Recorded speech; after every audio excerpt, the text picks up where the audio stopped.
Hello friends, இன்றைக்கி வீடியோவில் என்ன பார்க்குறேன்னா, இந்த இம்பேக்ட் ட்ரில்லிங் மிஷின் 2 வருஷத்துக்கு முன்னாடி வாங்கியிருந்தேன். அப்போ இது ஒரு 1/4 மணி நேரத்துக்கு மேலே கன்டினியூஸாக நல்லா ஒர்க் ஆகிட்டு இருந்துச்சு.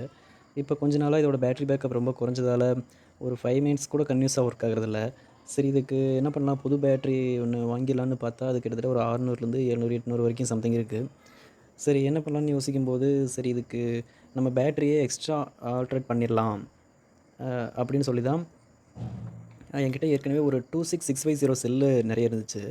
இது வந்து 26650 5 பேட்டரி, 3.7 வோல்ட்டு, 5 சரி, இந்த பேட்டரியை வச்சு ஒரு பேட்டரி பேக் மேக் பண்ணிடலாம் அப்படின்னு சொல்லி தான் ஒரு 2 இன்ச்சு பைப்பு ஒரு அடிக்கு வாங்கினேன். அதை வாங்கி இந்த பேட்டரி வைக்கிறதுக்கான அளவுக்கு அதை கரெக்டாக கட் பண்ணி, அதை ஹீட்டிங் ப்ளோவர் வச்சு ஹீட் பண்ணி இந்த செல்லை வைக்கிற அளவுக்கான ஒரு ஷேப்பு பண்ணிட்டேன்.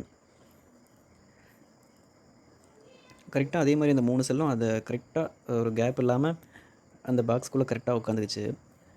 இதோடைய கனெக்ஷன் வந்து ஏற்கனவே இந்த செல்லுடைய பேட்ரி பேக்கில் பிஎம்எஸ் இருக்குது. அந்த பிஎம்எஸில் 0லேருந்து 4 வரைக்கும் ஒயர் கனெக்ஷன் இருக்கும்.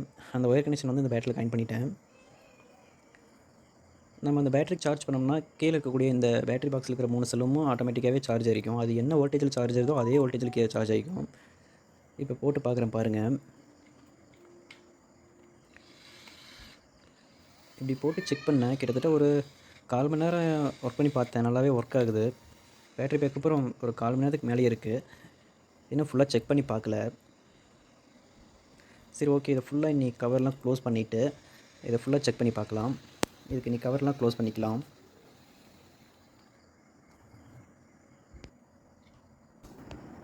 ஓகே, இப்போது ஃபுல்லாக சீல் பண்ணிட்டோம்.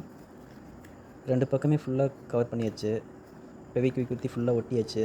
இனி துளி தண்ணியோ டஸ்ட்டோ வேறு எதுவுமே உள்ளே போகாது. நம்ம அடிக்கடி கழட்ட போகிறதும் இல்லை. சரி, இனி ட்ரில் மிஷினை போட்டு செக் பண்ணி பார்க்கலாம்.